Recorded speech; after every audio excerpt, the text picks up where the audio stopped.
Hey everybody, it's me, Andrew. Get out into nature and tune in for yourself. Resonate with the Earth's electromagnetic field via 432 hertz, the universal frequency. Balance out psychologically and emotionally, and further strengthen your brain and your heart's coherence as well. Get a plant-based diet going for yourselves today and nurture yourself right back into life. We are literally herbivores in our nature.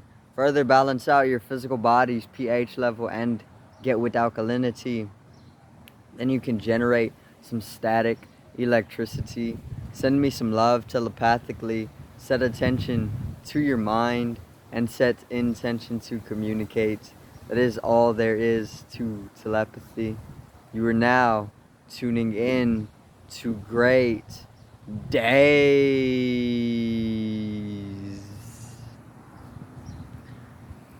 So I'm on. Sorry about. I wanted to talk a little bit on living centered, or also living meditative, or even living in love with existence. Okay. So I decided to pretty much um, go a little bit in on living in bliss or living in love, which can also be centeredness, also can be called truth, it can be called holiness, or living whole, hopefully. It can be called holistic, it can be called any of this, but it's pretty much all the same thing. Um, but I did want to go over living in this way, okay? So let's get right into it. Living in love. This is pretty much the video. Um, living in love, right? I wanted to start off with diving as deeply as you can into living blissfully, or living lovingly. Okay, make your entire life revolved around living in love or living in bliss. Okay, as deeply as you can, because anything else is just not the potency that you are looking for. You know, anything else is just not enough. Okay, and even if it sounds greedy, it's just like something that's a necessity. You know, it's a necessity to have some type of deep gratification for life, or gratitude for life. You know, or even some deep love, okay, or even deep bliss, deep intensity of emotion. You know, living in this way is most definitely a necessity, because without it, it seems very like miserable. It can get very miserable if you don't have this, you know.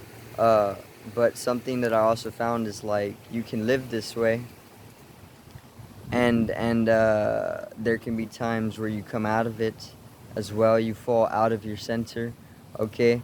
You fall out of your own truth, and this can also lead to deep states of the opposite, or it doesn't purely have to be the opposite, but it can lead to deep states of living miserably, okay?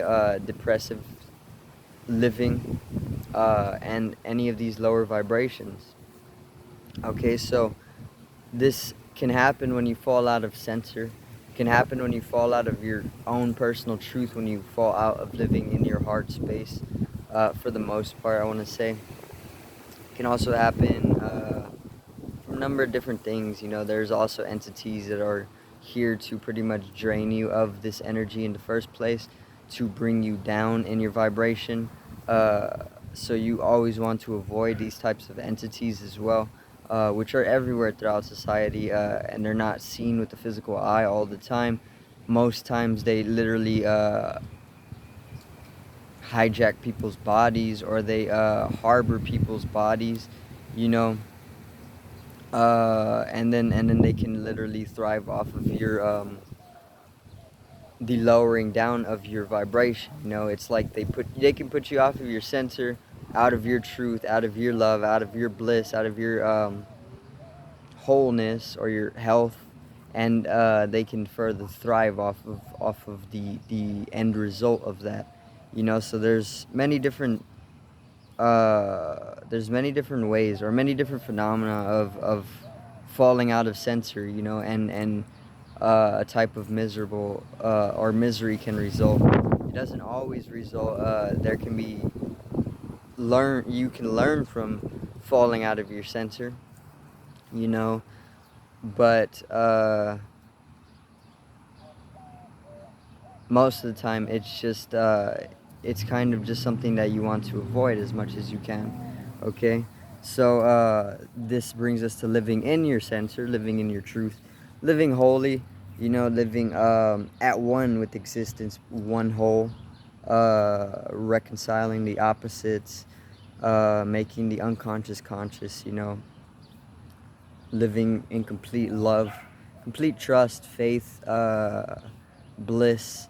you know I wanted to pretty much go over the fifth element as well, and how it actually corresponds with living in love. Okay, so the fifth element, it's ether, right? It's space, it's Akash in India or Hindu. All of it means the same thing. Ether and Akash means space. The space is the fifth element, okay, with the normal four that we've been taught, that we know of. So when you start to generate a spatial awareness, when you start becoming aware of ether or the spatial element or space, you start expanding your awareness outwards, which there is already awareness in the space or throughout the space.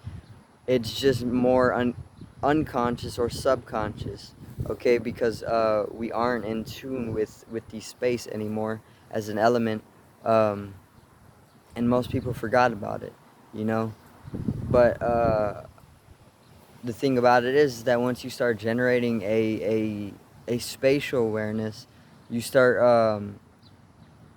naturally generating a loving vibration. You naturally start generating a blissful vibration, because it's like kind of giving up worldly existence, not giving it up completely, because they're one and the same.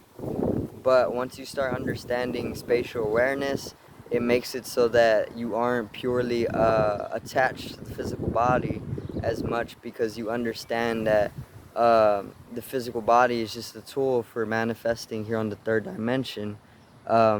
Just like an avatar in a video game, you got to make an avatar to play on the server. This is exactly what the body is. The body is just an avatar for the third dimensional server. And the mind is the same thing. It's just a tool that we're using, a fourth dimensional body. It's a mental body, okay? It's higher in dimension. So once you can understand that these are just tools, and not to get so attached with them or identify with them, a lot of that attachment is what is causing misery, and it's causing pain, and it's causing suffering. It just brings us out of our awareness, and the process of expanding it, and this can bring us into lower states of vibration. So once again, how to dive or live fully in love or bliss with existence, you can start generating a spatial awareness, start getting more in tune with the fifth element, ether, okay? You can do various different practices to generate a stronger spatial awareness, but it is a thing. This is why cats, they have whiskers, this is for their spatial awareness. And we have a lot of the same things for spatial awareness as well, okay, because it's something that we all need to have, because we are actually existing on these higher spatial dimensions, okay? So once you can do that, you can actually dissolve away some of the attachment towards the physical body and the mental body, and in dissolving away this attachment in itself, you can dissolve away any misery or suffering or pains that come with the deep attachments and identifications with the physical body and the mind, and generating a spatial awareness allows you to come into deeper states of love. Okay, once you start understanding the spatial dimensions in themselves, it makes it so that worldly existence is not so central. It is what I want to say about it. It's not all that there is. It is what understanding these spatial dimensions are going to um, allow.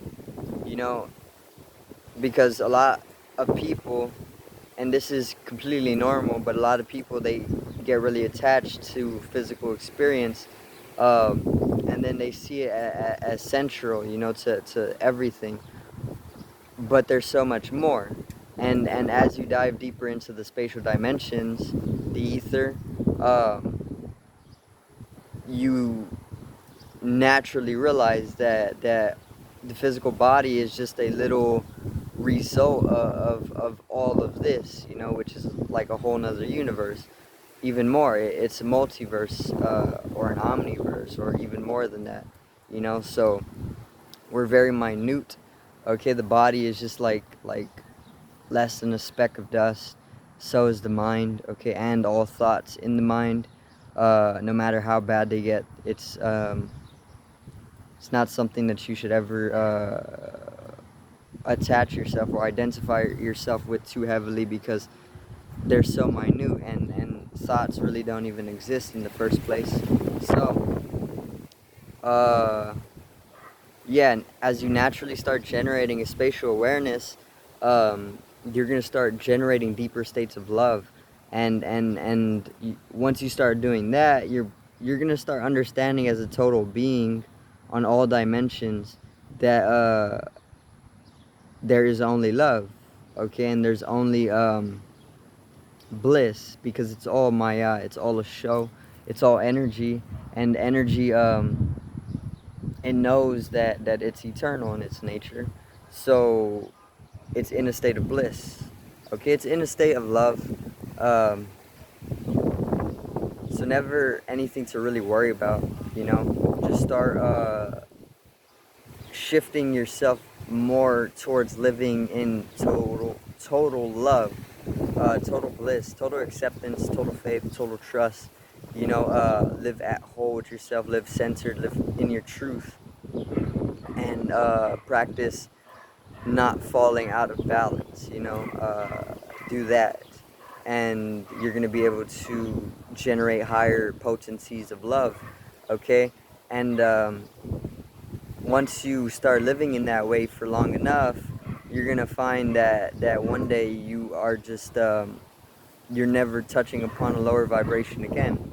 Okay, and you start transmuting any lower vibrations that are coming to you. Like, even if you put yourself in a crowd of people who, let's say, are all lower vibrational, you're going to be an individual that is able to keep a very high vibration, and in doing so, you're going to be able to start to shift everybody else's vibration around you.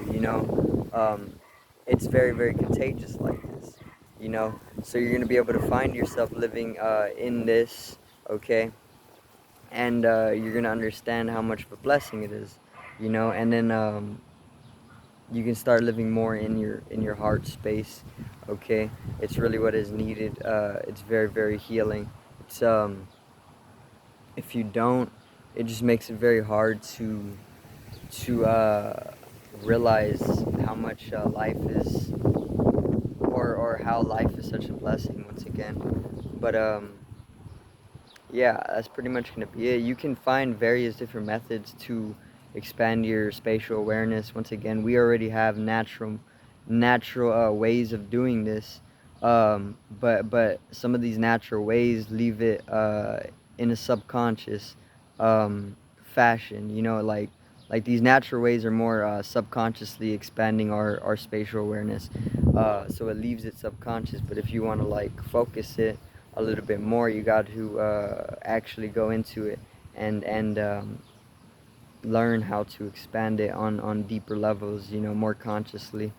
And then once you start doing that, you're gonna naturally find yourself living more in bliss or love or even sense or truth. Okay, and that's the truth of it. Okay, so I do thank everybody for watching today's video, and I hope you do or did enjoy the video today. So subscribe to the channel for more daily content, support. Okay, also drop a like on today's video if you did enjoy the information or the content as well. Make sure to generate some static electricity from the etheric body or the first layer of the aura. It needs to be strengthened and realized for the collective rise in consciousness. I love you, everybody. Have a beautiful, beautiful day, and peace out.